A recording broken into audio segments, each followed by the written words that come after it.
Selamat siang teman-temanku yang terkasih dalam Kristus. Beberapa hari lalu saya menemukan bahwa video saya tentang neognostisisme dalam protestantisme ditanggapi oleh baik teman-teman Protestan maupun juga teman-teman Muslim ya. Entah ditanggapi dengan cara apa terserah mereka. Tapi mungkin kita fokus pada tanggapan dari seorang pendeta yang saya hormati sebenarnya, pendeta MYM, ya, Muriwali Yanto Matalu. Sayang sekali ya, saya mengharapkan dia bisa memberikan argumen untuk memberikan pengajaran kepada saudara-saudara terpisah kita Protestan, tapi Bapak Pendeta jatuh ke dalam ad hominem ya. Pastor ini baru turun dari planet mana, cari subscriber. Kemudian dia melanjutkan dengan serangan seperti biasa. Orang Katolik itu yang gnostik, orang Katolik begini-begini. Dan saya menunggu tanpa hasil bagaimana pendeta yang terhormat memberikan argumen mengapa Protestan bukan agnostik. Itu yang tidak nampak. Jadi pertanyaan itu tidak terjawab. Karena belum terjawab, maka kita lanjut. Kali ini kita akan melihat bahwa John Calvin, seorang reformed itu sebenarnya adalah seorang gnostik to the core. Ya. Gnostik Calvin. Dan kita akan bahas. Ya, gnostik. Sehingga pernyataan saya belum, katakan saja ini sebagai klarifikasi pernyataan tesis saya bahwa Protestantisme sebagai neognostisisme. Oke. Untuk tujuan perbincangan kita pada kesempatan ini, saya akan mendefinisikan artikel iman sebagai gnostik jika itu diberikan kepada individu oleh Tuhan secara langsung. Nah, itu poinnya di situ. Sebuah artikel iman itu gnostik kalau dipercaya Tuhan sendiri langsung memberi artikel iman itu kepada seseorang. Ini adalah kebalikan dari pasal kepercayaan publik yang Tuhan berikan kepada semua orang melalui perwakilan yang berwenang, yaitu otoritas apostolik. Ya. Otoritas perutusan itu sendiri. Pergilah, ajarlah semua bangsa, dan baptislah mereka dalam nama Bapa dan Putra dan Roh Kudus. Nah, saudara-saudari, iman Kristen pada dasarnya selalu bersifat publik. Ya. Kristus menugaskan para rasul untuk memuridkan bangsa-bangsa, dan dengan berbuat demikian, ia memberi mereka wewenang, otoritas untuk mengajar di depan umum. Ya. Mengajar apa? Pasal-pasal iman untuk dipercayai oleh semua orang Kristen. Jadi, sejak awal, orang Kristen tidak bisa mengklaim bahwa Tuhan memberi mereka wahyu pribadi sebagai sarana untuk menentang, menambah, atau mengurangi pasal-pasal kepercayaan yang diajarkan secara terbuka oleh para rasul dan para penerus mereka sebagai wakil Allah yang diberi otoritas sebagaimana seharusnya, sebagaimana mestinya. Jadi jika seseorang yang mengaku Kristen membuat pernyataan-pernyataan seperti itu bahwa dia mendapat wahyu ilahi, itu akan menjadi gnostik. Dia akan menjadi gnostik. Gnostik artinya tahu. Gnoseo, gnose, ya, bahasa Yunani. Karena itu sama dengan klaim bahwa wahyu Kristen yang disampaikan secara terbuka oleh perwakilan yang berotoritas sebenarnya telah secara pribadi diberikan langsung kepada mereka yang mengklaim wahyu pribadi ini. Ya.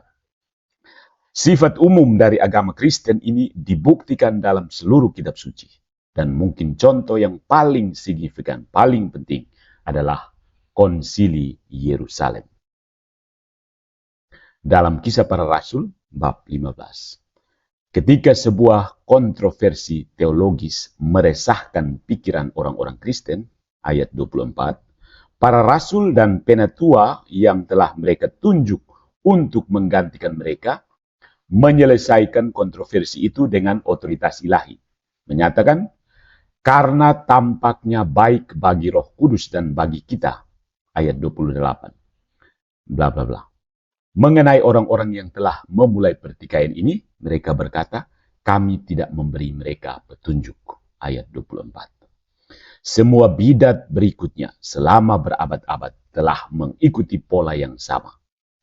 Individu pribadi atau kelompok individu tanpa otoritas kerasulan mengajarkan doktrin baru, dan otoritas gereja secara terbuka mengutuknya dan mengartikulasikan kembali kebenaran seperti semula untuk semua.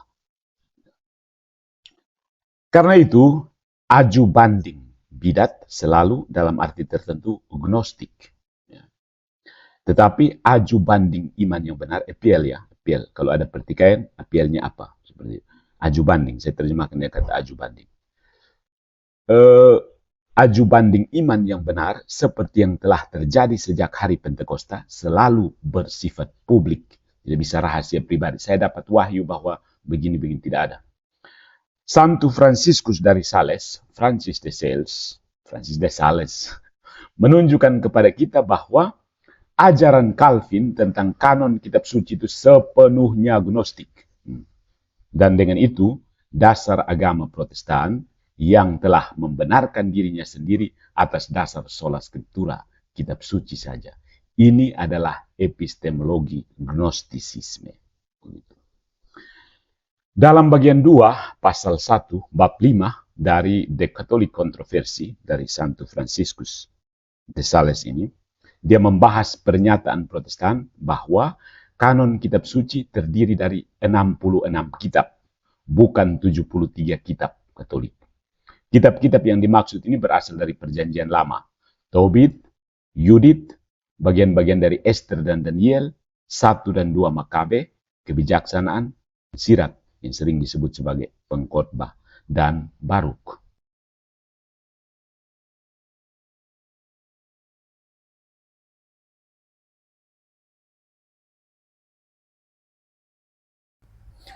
Alasan mengapa tidak berada dalam cakupan perbincangan kita kali ini. Mereka mau buang karena apa, itu urusan mereka. Intinya mereka sudah buang kan, begitu. Kalau mau dibahas, kita bahas di tempat lain. Kesempatan lain. Yang paling menggelitik adalah argumen Protestan untuk kanon 66 buku yang dibahas Santo Fransiskus dari Sales ini dengan mengutip French Confession of Faith yang ditulis oleh siapa? John Calvin. Mari kita baca. Berikut ini adalah protes iman mereka yang disampaikan kepada Raja Prancis oleh para reformis Prancis pura-pura, pretended French Reform, begitu terjemahan. Setelah ditempatkan pada dalam artikel ketiga, kitab-kitab, maksudnya kitab suci yang mereka mau terima, mereka menulis demikian dalam artikel keempat. Jadi artikel 3-nya kasih daftar kitab sucinya, lalu artikel keempat mereka menulis seperti ini. We know these books to be canonical and a most safe rule of our faith, not so much by the common accord and consent of the Church, as by the testimony and interior persuasion of the Holy Spirit, which give us to discern them from the other ecclesiastical books. Saya so Inggris ya, tapi terjemahannya seperti ini. Kita tahu kitab-kitab ini sebagai kanonik dan aturan iman kita yang paling aman, bukan karena kesepakatan dan persetujuan bersama gereja, tetapi oleh kesaksian dan bujukan batin Roh Kudus yang memberi kita untuk membedakannya dari kitab-kitab gerejawi lainnya. Jadi, ternyata seorang pemimpin Protestan sebesar Calvin pada akhirnya mengandalkan apa yang disebut kesaksian dan persuasi interior Roh Kudus untuk menegaskan kanon 66 bukunya. Oke, dari sini bisa tercium ada pengaruh Mormonisme. Dan kita akan bahas lagi dalam kesempatan lain, itu the problem of Mormons in the Protestant, the problem of Mormons and the problem of Protestantism. Itu the Great Apostasy ya. Mirip-mirip, Mormonisme itu ya, sebenarnya the core of Protestantism itu Mormonisme. Oke. Jadi kebanyakan orang-orang Mormon itu berdasarkan kesaksian beberapa orang Katolik yang didekati oleh orang-orang Mormon. Mereka itu kan tambah satu kitab namanya The Book of Mormon, kan, tambahan kitab. Mereka mengatakan bahwa suruh orang-orang Mormon sering suruh berbalik kepada kitab suci dan mengatakan bahwa jika kita membacanya sambil meminta Tuhan untuk mengungkapkan kepada kita apakah itu benar atau tidak, kita akan mengalami terbakar di dada sebagai konfirmasi dan hanya tahu bahwa itu benar. Jadi kita tidak butuh orang lain. Kita baca dengan hati sungguh-sungguh, lalu merasakan bahwa hati kita berkobar-kobar. Nah, saat itu kita tahu bahwa benar. Prinsip gnostik sekali, ya. Mormon dan Protestantisme. Kita bahas di kesempatan berikut.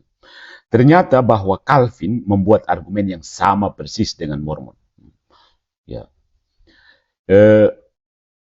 Minimal kalau saya amati, saya percaya bahwa jika Protestantisme memiliki kesempatan untuk menjadi benar, hanya tradisi reformasi yang memiliki sarana intelektual lah yang bisa membuatnya demikian. Ya. Sarana intelektual saja. Itu tidak bisa, karena wahyu tidak mungkin. Ya. Karena kalau wahyu nanti harapnya jadi gnostik. Berbeda dengan wahyu pulih, kan. Jadi harus sarana-sarana intelektual. Dan memang kebanyakan Protestan yang intelektual dan akademik memilih merangkul Calvinisme. Begitu. Periksa sendiri. Mereka-mereka yang sosial media yang kelihatan akademik dan intelektual itu Calvinisme. Penganut Calvinisme. Kita bahas lagi di lain waktu. Oke. Tetapi ini dia yang paling reform dari yang reformed, ya. Calvinisme itu selalu mengaku mereka itu reformed. Orang Kuba bilang reformed. Pada dasarnya jatuh kembali pada argumen burning in the bosom, berkobar-kobar dalam hati, terbakar di dada. Argumennya kembali ke situ. Mereka sistematisasi, logitisasi, intelektualisasi, akademisasi, tapi terakhir jatuh pada kita tahu karena Tuhan memberi kita Roh Kudus dan kita tahu. Gnostik untuk membenarkan kanon Alkitabiah yang berbeda dari gereja Katolik. Ya, bisa jadi, ya, anggap saja kita terkejut, ya. Oh, ternyata Protestan itu neognostisisme, ya.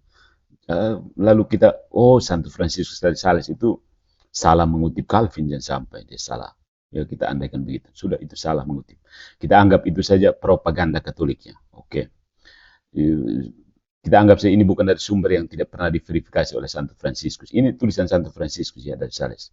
Argumennya bisa jadi terlalu absurd. Tidak mungkin Calvin menggantungkan seluruh kasusnya untuk kanon 66 buku tentang bujukan batin Roh Kudus ini, persuasi Roh Kudus ini. Pasti dia punya argumen lain yang lebih bagus. We don't know. Oke, nanti kita lihat. Melakukan hal ini akan membuat Calvin dan sebuah artikel penting dari ajarannya menjadi gnostik, ya. Jadi kayaknya dia punya argumen lain, bukan gnostik kayaknya. Mari kita cari sumber kutipan dari Santo Fransiskus dari Sales. Dan beberapa orang yang berusaha mencari, paling kurang apologet-apologet Katolik yang berusaha mencari yang tersebar di luar sana, secara ngeri menemukan bahwa itu sebenarnya asli, kutipan asli. Santo Fransiskus telah mengutipnya dengan benar dan kata-katanya persis seperti yang dia kutip. Nah, berikut adalah bagaimana pasal 4 dari pengakuan iman Prancis. The French Confession of Faith, pasal 4 tahun 1559. Saya cari ke internet, itu kayaknya dirangkum oleh Philip Schaff, ya, Creeds of Christendom, volume 3. Judul yang saya sempat baca di sini, Confessio Fidei Gallicana, The French Confession of Faith, Anno Domini 1559. Ini campur-campur bahasa Latin, Inggris, lalu saya tambah lagi bahasa Indonesia. Oke, gitu, ya. Dari pasal 4 pengakuan iman Prancis ini 1559, pasal 4 ini membenarkan kanon 66 buku sebagaimana termasuk dalam volume Credo yang disusun dan diedit oleh teolog dan sejarawan Protestan Reformasi Philip Schaff. Oke. Tertulis seperti ini. We know these books to be canonical and the sure rule of our faith, not so much by the common accord and consent of the church, as by the testimony and inward illumination of the Holy Spirit, which enables us to distinguish them from other ecclesiastical books, upon which, however useful, we cannot found any articles of faith. Maksudnya apa?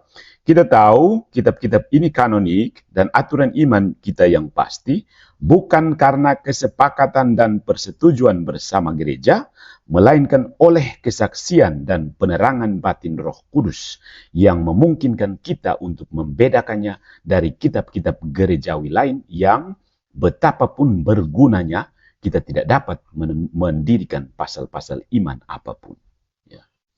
Mekanisme pembelaan berikutnya adalah, mari kita berasumsi bahwa Calvin sendirian saja dalam mendasarkan argumennya untuk kanon 66 buku tentang penerangan batin Roh Kudus ini. Kita anggap saja, Calvin sudah salah, dia sendiri saja. Protestan lain tidak seperti itu. Oke, sayangnya tidak ya. Sayang sekali. Bahasa yang hampir identik digunakan hampir seabad kemudian pada tahun 1647 oleh kaum Reformed, yaitu Calvinis itu sendiri. Westminster Confession of Faith, Chapter 1, Artikel 5. Atau cara bacanya kayak bagaimana? CH1, kode seperti S, ikan guling. Dianut oleh banyak Protestan sampai hari ini, membenarkan kanon yang sama, yaitu 66 buku.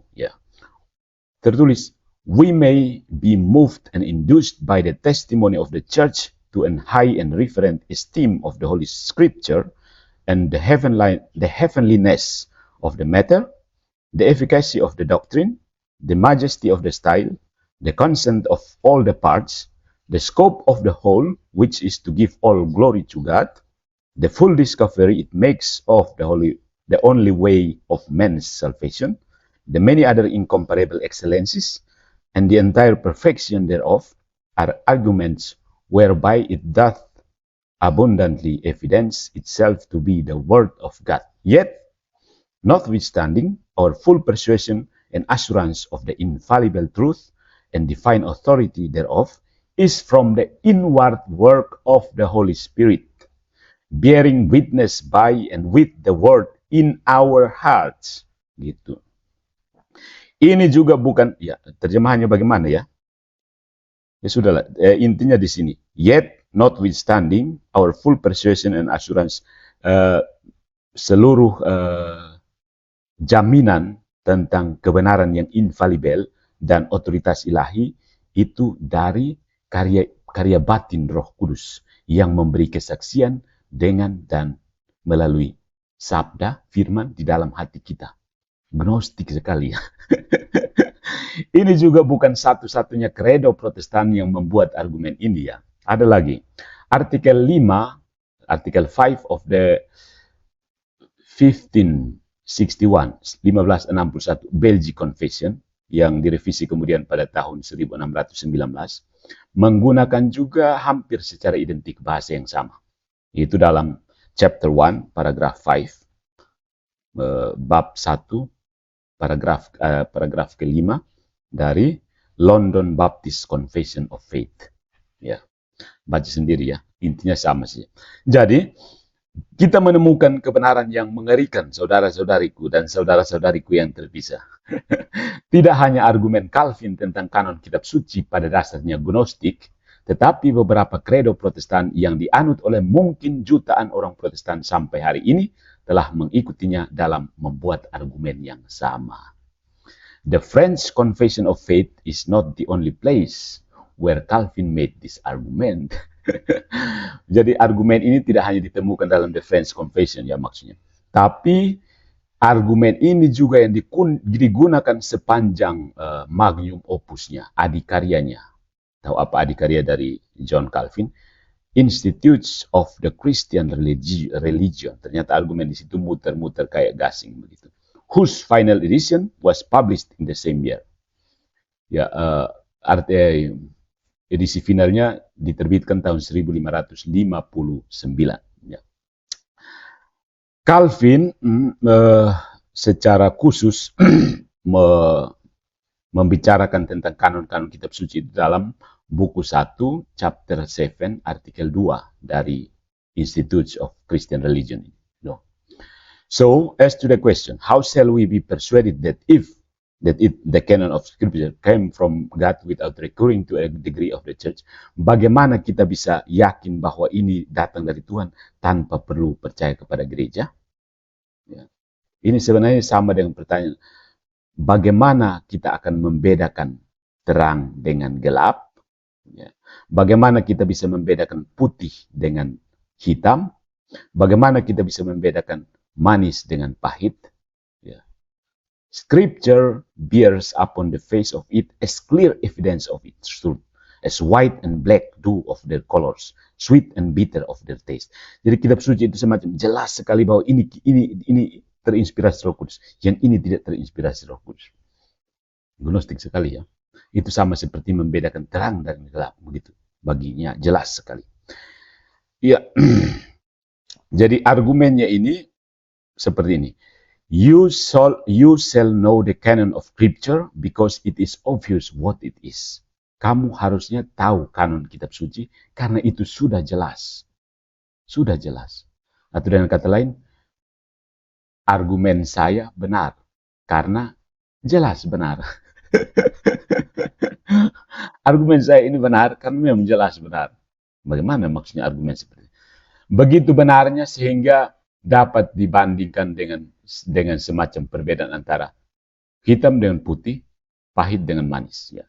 Calvin dengan demikian menarik perbedaan-perbedaan yang dapat dilihat oleh siapa saja yang indranya bekerja dengan baik.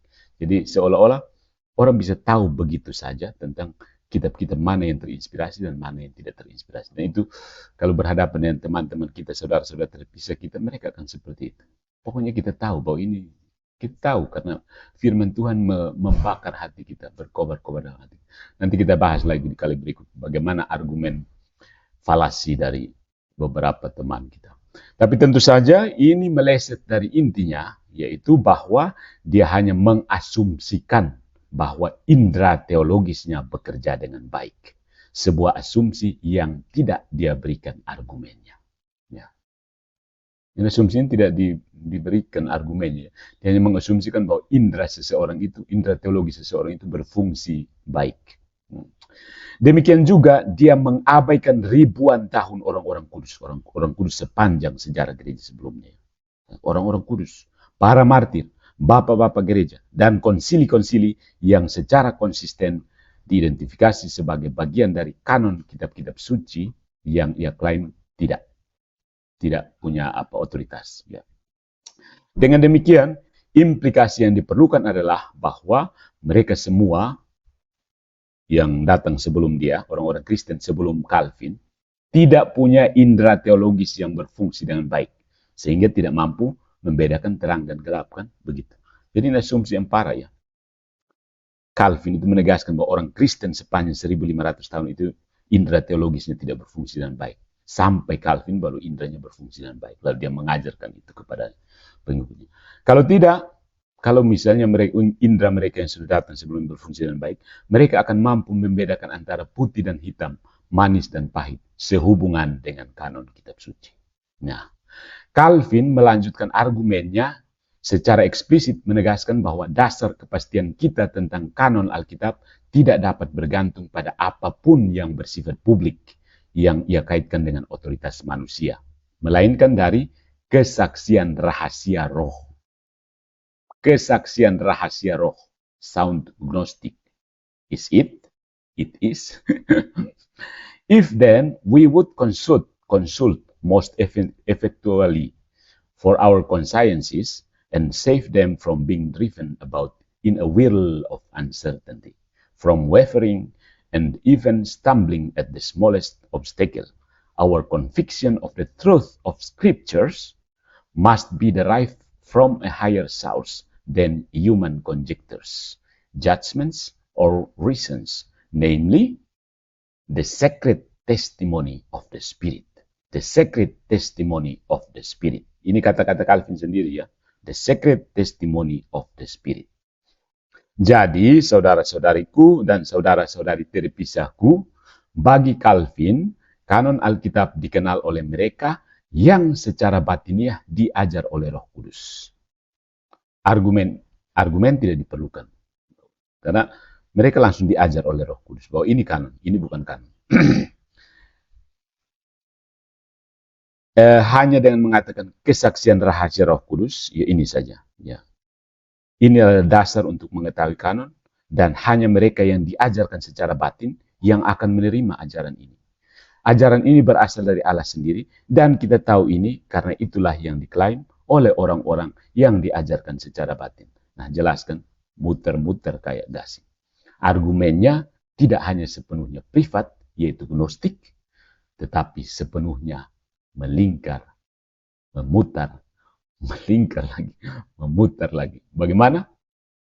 Cukup dulu sampai di sini. Jadi kembali ke video pertama saya, Protestantisme itu gnostik bentuk baru. Titik.